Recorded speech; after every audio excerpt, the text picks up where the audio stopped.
ದಶರಥ ಮಹಾರಾಜನ ಅರಮನೆಯಲ್ಲಿ ಎಲ್ಲರ ದುಃಖವನ್ನು ನೋಡಿ ಸಹಿಸಲಾರದೆ ಮಂತ್ರಿಯಾದಂತಹ ಸುಮಂತ್ರನೂ ಕೂಡ ರೋದನ ಮಾಡುತ್ತಾ ಮೂರ್ಛೆ ಹೋಗಿದ್ದಾನೆ. ಆ ಸ್ವಲ್ಪ ಹೊತ್ತಿನ ನಂತರ ಸುಮಂತ್ರ ಎಚ್ಚರಗೊಂಡ. ದಶರಥನ ಪತ್ನಿಯರ ಮತ್ತು ದಶರಥನ ಗೋಳನ್ನು ನೋಡಿ ಸಹಿಸಲಾಗದಂತಹ ದುಃಖವಾಗಿ ಬಿಟ್ಟಿದೆ. ಕ್ರುದ್ಧನಾಗಿದ್ದಾನೆ. ತನ್ನ ತಲೆಯನ್ನು ವೇಗವಾಗಿ ಅಲುಗಾಡಿಸಲಿಕ್ಕೆ ಪ್ರಾರಂಭಿಸಿದ. ದೀರ್ಘವಾಗಿ ಬಾರಿ ಬಾರಿಗೂ ನಿಟ್ಟುಸಿರು ಬಿಡುತ್ತಿದ್ದ. ಕೈ ಹಿಸುಕಿಕೊಂಡ. ಕಟಕಟನೆ ಹಲ್ಲು ಕಡಿಯತೊಡಗಿದ. ಕಣ್ಣುಗಳು ಕೆಂಪಾಗಿ ಬಿಟ್ಟವು. ಮೈ ಬಣ್ಣವೇ ಬದಲಾಯಿಸಿತು. ಕೋಪಾವಿಷ್ಟವಾದ ಸುಮಂತ್ರನು ತೀವ್ರವಾದ ಪರಿತಾಪವನ್ನು ಹೊಂದಿದ. ಕೈಕೇಯಿಯ ವಿಷಯವಾಗಿ ದಶರಥನಿಗೆ ಆ ಸಮಯದಲ್ಲಿದ್ದ ಚಿತ್ತವೃತ್ತಿಯನ್ನು ಸಮೀಕ್ಷಿಸಿದ. ರಾಜನಿಗೆ ಕೈಕೇಯಿಯ ವಿಷಯದಲ್ಲಿ ಪ್ರೀತಿಯು ಉಳಿದಿಲ್ಲ ಎಂಬುದನ್ನು ತಿಳಿದ ನಂತರವೇ ಸುಮಂತ್ರನು ನಿಶ್ಚಿತವಾದ ವಾಗ್ಬಾಣಗಳಿಂದ ಕೈಕೇಯಿಯ ಹೃದಯವನ್ನು ಕಂಪನಗೊಳಿಸುತ್ತಿರುವನು ಎಂಬ ಹಾಗೆ ಮಾತನಾಡಿದ. ಉಪಮಾನರಹಿತಗಳಾದ ಶೀಘ್ರಗಾಮಿಗಳಾದ ವಜ್ರಾಯುಧ ರೂಪದ ವಾಕ್ಯಗಳು ಎಂಬ ಬಾಣಗಳಿಂದ ಕೈಕೇಯಿಯ ಸಮಸ್ತವಾದ ಮರ್ಮಸ್ಥಳಗಳನ್ನು ಕತ್ತರಿಸುತ್ತಿದ್ದಾನೇನೋ ಎಂಬ ಹಾಗೆ ಮಾತನಾಡಿದ. ಚರಾಚರಾತ್ಮಕವಾದ ಸಮಸ್ತ ಜಗತ್ತಿಗೂ ಒಡೆಯನೂ ಮತ್ತು ಪತಿಯೂ ಆದ ದಶರಥನನ್ನೇ ನೀನು ಪರಿತ್ಯಜಿಸಿದೆ. ಇದಕ್ಕಿಂತಲೂ ಹೆಚ್ಚಿನ ದುಷ್ಕಾರ್ಯವು ಬೇರೆ ಯಾವುದೂ ಇಲ್ಲ. ನೀನು ಪತಿಯ ಸಂಹಾರಕಳು ಎಂದು, ಇದರ ಪರಿಣಾಮವಾಗಿ ಕುಲ ವಿನಾಶಗಳೇ ಆಗುವೆ ಎಂದು ನಾನು ಭಾವಿಸುತ್ತೇನೆ. ಏಕೆಂದರೆ ಮಹೇಂದ್ರನಂತೆ ಶತ್ರುಗಳಿಂದ ಅಜೇಯನಾಗಿರುವ ಪರ್ವತದಂತೆ ಯಾರಿಂದಲೂ ಅಲುಗಾಡಿಸಲು ಅಸಾಧ್ಯನಾದ ಮಹೋದಧಿಯಂತೆ ಅಕ್ಷೋಭ್ಯನಾದ ದಶರಥನನ್ನು ನಿನ್ನ ಕುತ್ಸಿತ ಕರ್ಮಗಳಿಂದ ಸಂತಾಪಗೊಳಿಸುತ್ತಿದ್ದಿ. ನಿನ್ನ ಪೋಷಕನಾದ ವರದನಾದ ಮತ್ತು ಪತಿಯಾದ ದಶರಥನನ್ನು ಅನಾದರಣೆ ಮಾಡಬೇಡ. ಕೋಟಿ ಮಕ್ಕಳ ಇಚ್ಛೆಯನ್ನು ಪೂರೈಸುವುದಕ್ಕಿಂತಲೂ ಪತಿಯ ಇಚ್ಛೆಯನ್ನು ಪೂರೈಸುವುದು ಸ್ತ್ರೀಯರಿಗೆ ಅತಿಶಯವಾದುದು. ರಾಜನ ಅವಸಾನ ನಂತರ ವಯಸ್ಸಿನ ಕ್ರಮವನ್ನು ಮೀರದೆ ಮಕ್ಕಳು ರಾಜ್ಯವನ್ನು ಪಡೆಯುತ್ತಾರೆ. ಇದು ಅನಾದಿ ಕಾಲದಿಂದಲೂ ಬೆಳೆದು ಬಂದಿರುವ ಸಂಪ್ರದಾಯವಾಗಿದೆ. ಆದರೆ ಇಕ್ಷ್ವಾಕು ಕುಲನಾಥನಾದ ದಶರಥನ ವಿಷಯದಲ್ಲಿ ಈ ಕ್ರಮವನ್ನು ಲೋಪಗೊಳಿಸಲು ಇಚ್ಛಿಸಿದ್ದಿ ನೀನು. ನಿನ್ನ ಮಗನೇ ರಾಜನಾಗಲಿ, ಭರತನೇ ಈ ಜಗತ್ತನ್ನು ಪರಿಪಾಲಿಸಲಿ. ಶ್ರೀರಾಮನು ಹೋಗುವೆಡೆಗೆ ನಾವೆಲ್ಲರೂ ಹೊರಟು ಹೋಗುತ್ತೇವೆ. ನಿನ್ನದು ಬ್ರಾಹ್ಮಣರು ವಾಸಿಸಲು ಯೋಗ್ಯವಾದ ರಾಜ್ಯವಾಗುವುದಿಲ್ಲ. ಅಂತಹ ಮರ್ಯಾದಾತೀತವಾದ ಕಾರ್ಯವನ್ನು ಈಗ ನೀನು ಮಾಡುತ್ತಿದ್ದಿ. ಶ್ರೀರಾಮನಿಂದ ಸಂಸೇವಿತವಾದ ಮಾರ್ಗವನ್ನೇ ಹಿಡಿದು ನಾವೆಲ್ಲರೂ ಹೊರಟು ಹೋಗುತ್ತೇವೆ.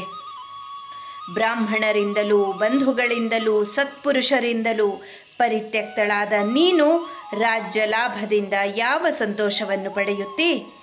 ಅಂತಹ ಮರ್ಯಾದೆಗೆಟ್ಟ ಕಾರ್ಯವನ್ನು ನೀನು ಮಾಡಲು ಇಚ್ಛಿಸಿದ್ದಿ. ಮರ್ಯಾದಾತೀತವಾದ ಆಚರಣೆಯುಳ್ಳ ನಿನ್ನ ವೃತ್ತಿಯಿಂದ ಈ ಭೂಮಿ ಇನ್ನೂ ಬಿರಿದು ಹೋಗದಿರುವುದಕ್ಕೆ ನಾನು ಆಶ್ಚರ್ಯಪಡುತ್ತಿದ್ದೇನೆ. ಶ್ರೀರಾಮನನ್ನು ಕಾಡಿಗೆ ಕಳುಹಿಸುವುದರಲ್ಲಿ ಕಟಿಬದ್ಧಳಾಗಿರುವ ನಿನ್ನನ್ನು ಪ್ರಜ್ವಲಿಸುತ್ತಿರುವ ಭಯಂಕರವಾಗಿ ಕಾಣುವ ಮಹಾಬ್ರಹ್ಮರ್ಷಿಗಳ ವಾಗ್ದಂಡಗಳು ಹಿಂಸಿಸುತ್ತಿಲ್ಲವಲ್ಲವೇ? ಇದು ನನಗೆ ಆಶ್ಚರ್ಯವನ್ನು ಉಂಟು ಮಾಡಿದೆ. ಮಾವಿನ ಮರವನ್ನು ಕೊಡಲಿಯಿಂದ ಕಡಿದು ಅದರ ಸ್ಥಳದಲ್ಲಿ ಬೇವಿನ ಸಸಿಯನ್ನು ನೆಟ್ಟು ಬೆಳೆಸಿದವನಿಗೆ ಯಾವ ಫಲವು ಲಭಿಸುವುದೋ ಅದೇ ಫಲವೇ ನಮ್ಮ ರಾಜನಿಗೂ ಲಭಿಸಿದೆ. ಬೇವಿನ ಮರಕ್ಕೆ ಅನುದಿನವೂ ಹಾಲನ್ನೇ ಹಾಕಿ ಪೋಷಿಸಿದರೂ ಅದರ ಎಲೆಗಳು ಹೇಗೆ ಮಧುರವಾಗಿ ಇರುವುದಿಲ್ಲವೋ, ಕಹಿಯಾಗಿಯೇ ಇರುತ್ತದೆಯೋ, ಹಾಗೆಯೇ ರಾಜನು ನಿನ್ನನ್ನು ಲಾಲಿಸಿ ಪ್ರೀತಿಸಿ ಪೋಷಿಸಿದರೂ ನಿನ್ನಲ್ಲಿರುವ ಸ್ವಾಭಾವಿಕವಾದ ದುರ್ಗುಣವನ್ನು ತೊಡೆದುಹಾಕಲು ಅವನಿಗೆ ಸಾಧ್ಯವಾಗಲಿಲ್ಲ.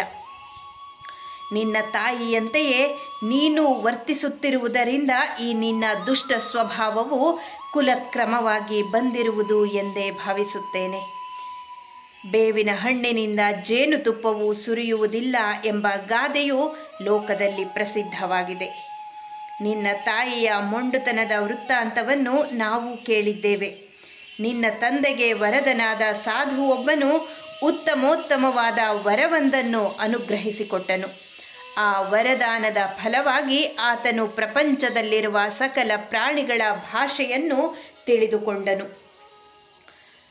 ಅಡ್ಡವಾಗಿ ಹರಿದಾಡುವ ಇರುವೆಯೇ ಮುಂತಾದ ಪ್ರಾಣಿಗಳ ಭಾಷೆಯೂ ಅವನಿಗೆ ಅರ್ಥವಾಗುತ್ತಿತ್ತು.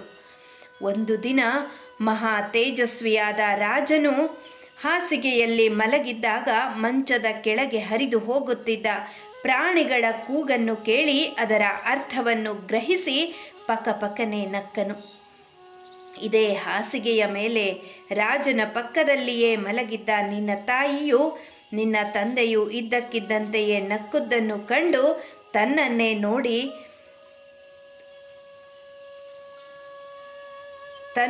ನೋಡಿ ಅಪಹಾಸ್ಯ ಮಾಡುತ್ತಿರುವನು ಎಂದು ಭಾವಿಸಿ ಸಾವನ್ನು ಬಯಸುತ್ತಿರುವಳು ಎಂಬಂತೆ ಕೋಪಗೊಂಡು ಗಂಡನಿಗೆ ಹೇಳಿದಳು.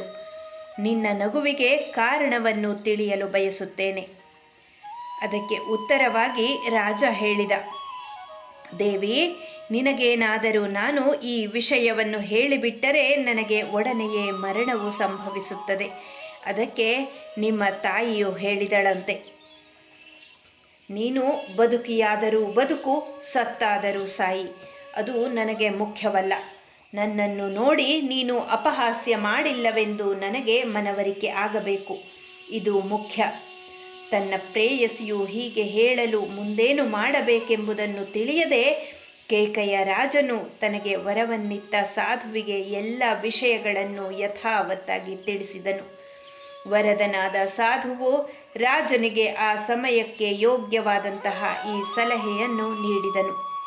ಮಹಾರಾಜ, ನಿನ್ನ ಪತ್ನಿಯು ಸತ್ತಾದರೂ ಹೋಗಲಿ, ಧ್ವಂಸವಾಗಿಯಾದರೂ ಹೋಗಲಿ, ಈ ರಹಸ್ಯವನ್ನು ಮಾತ್ರ ಅವಳಿಗೆ ಹೇಳಬೇಡ. ಸಾಧುವಿನ ಆ ಮಾತನ್ನು ಕೇಳಿ ನಿನ್ನ ತಂದೆಯು ಪ್ರಸನ್ನಚಿತ್ತನಾಗಿ ನಿನ್ನ ತಾಯಿಯನ್ನೇ ಪರಿತ್ಯಜಿಸಿ ಕುಬೇರನಂತೆ ನೆಮ್ಮದಿಯಿಂದಿದ್ದನು. ನಿನ್ನ ತಾಯಿಯು ಮಾಡಿದಂತೆಯೇ ಪಾಪಿಷ್ಟಳಾದ ನೀನೂ ಕೂಡ ಮೋಹವಶಳಾಗಿ ದುರ್ಜನರ ಮಾರ್ಗದಲ್ಲಿ ಪ್ರವೃತ್ತಳಾಗಿ ರಾಜನನ್ನು ಪಾಪಕರ್ಮದಲ್ಲಿ ತೊಡಗುವಂತೆ ಮಾಡಲು ಹೊರಟಿದ್ದಿ. ತಂದೆಯನ್ನು ಹೋಲಿಕೊಂಡು ಗಂಡು ಮಕ್ಕಳು, ತಾಯಿಯನ್ನು ಹೋಲಿಕೊಂಡು ಹೆಣ್ಣು ಮಕ್ಕಳು ಹುಟ್ಟುವರು ಎಂಬ ಗಾದೆಯು ಸತ್ಯವೆಂದು ಈಗ ನನಗೆ ಭಾಸವಾಗುತ್ತಿದೆ. ನೀನು ನಿನ್ನ ತಾಯಿಯಂತಾಗಬೇಡ. ರಾಜನು ಹೇಳಿದುದನ್ನು ಅಂಗೀಕರಿಸು. ಪತಿಯ ಇಚ್ಛೆಯನ್ನೇ ಗೌರವಿಸು. ಈ ನಮ್ಮ ಪ್ರಜೆಗಳಿಗೂ ಶರಣ್ಯಳಾಗು. ಪಾಪಿಷ್ಟರ ಪ್ರೋತ್ಸಾಹಕ್ಕೆ ನೀನು ಕಿವಿಗೊಡಬೇಡ. ದೇವರಾಜನಂತೆ ಮಹಾ ತಪಸ್ವಿಯಾದ ಲೋಕಕ್ಕೆ ಒಡೆಯನಾದ ನಿನ್ನ ಪತಿಯನ್ನು ಅಧರ್ಮದಲ್ಲಿ ತೊಡಗಿಸಬೇಡ. ತಾನು ಪ್ರತಿಜ್ಞೆ ಮಾಡಿಕೊಟ್ಟಿರುವ ವರಗಳನ್ನು ರಾಜ ಎಂದಿಗೂ ಸುಳ್ಳು ಮಾಡುವುದಿಲ್ಲ. ರಾಜೀವಲೋಚನನಾದ ಶ್ರೀಮಂತನಾದ ರಾಜನು ಈ ವರಗಳನ್ನು ಬಿಟ್ಟು ಬೇರೆ ಯಾವ ವರಗಳನ್ನು ಕೇಳಿದರೂ ಸಂತೋಷದಿಂದ ನಡೆಸಿಕೊಡುತ್ತಾನೆ. ಹಿರಿಯನಾದ, ಉದಾರಿಯಾದ, ಸದಾಚಾರ ಸಂಪನ್ನನಾದ, ದುಷ್ಟ ಶಿಕ್ಷಣ, ಶಿಷ್ಟ ಪರಿಪಾಲನಾ ಎಂಬ ಕ್ಷಾತ್ರ ಧರ್ಮವಾದ ಸ್ವಧರ್ಮದಲ್ಲಿ ನಿರತನಾಗಿರುವ ಸಕಲ ಜೀವಕೋಟಿಗೂ ರಕ್ಷಕನಾದ ಬಲಿಷ್ಠನಾದ ಶ್ರೀರಾಮನು ಪಟ್ಟಾಭಿಷಿಕ್ತನಾಗಲಿ. ಒಂದು ವೇಳೆ ಶ್ರೀರಾಮನು ತನ್ನ ತಂದೆಯನ್ನು ಅಗಲಿ ಅರಣ್ಯಕ್ಕೆ ಹೋದನಾದರೆ ಸನ್ಮಾರ್ಗ ಪ್ರವರ್ತಕನಾದ ಶ್ರೀರಾಮನನ್ನು ದುಷ್ಟೆಯಾದ ಕೈಕೇಯಿಯು ಅರಣ್ಯಕ್ಕೆ ಕಳುಹಿಸಿದಳು ಎಂಬ ದೊಡ್ಡ ಅಪವಾದವು ಲೋಕದಲ್ಲೆಲ್ಲ ಹರಡುತ್ತದೆ. ಹಾಗಾಗಿ ಕೋಸಲ ರಾಜ್ಯವನ್ನು ಶ್ರೀರಾಮನು ಪರಿಪಾಲಿಸಲಿ. ಶ್ರೀರಾಮನ ವಿಷಯದಲ್ಲಿ ನಿನ್ನ ಮನಸ್ಸಿನಲ್ಲಿ ಹುಟ್ಟಿರುವ ಬೇಗೆಯು ಶಾಂತವಾಗಲಿ. ಈ ಪಟ್ಟಣವನ್ನು ಆಳಲು ಶ್ರೀರಾಮನ ಹೊರತಾಗಿ ಬೇರೆ ಯಾರೂ ಸಮರ್ಥರಲ್ಲ. ಶ್ರೀರಾಮನು ಯುವರಾಜ ಪದವಿಯನ್ನು ಅಂಗೀಕರಿಸಿದರೆ ಧನುಷ್ಮಂತನಾದ ದಶರಥನು ತನ್ನ ಪೂರ್ವಜರ ಆಚರಣೆಯನ್ನು ಸ್ಮರಿಸಿ ವಾನಪ್ರಸ್ಥಾಶ್ರಮವನ್ನು ಕೈಗೊಂಡು ಅರಣ್ಯಕ್ಕೆ ಹೋಗುತ್ತಾನೆ.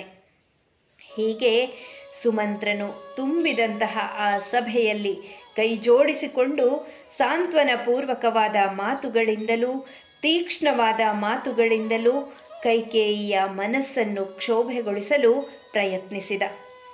ಆದರೆ ಸುಮಂತ್ರನ ಆ ಮಾತುಗಳಿಂದ ಕೈಕೇಯಿಯು ಸ್ವಲ್ಪವೂ ಕೂಡ ಕಳವಳಗೊಳ್ಳಲಿಲ್ಲ, ಸಂತಾಪ ಪಡಲೂ ಇಲ್ಲ. ಅವಳ ಮುಖದಲ್ಲಿ ಯಾವ ಒಂದು ವಿಕಾರವೂ ಕಂಡುಬರಲಿಲ್ಲ.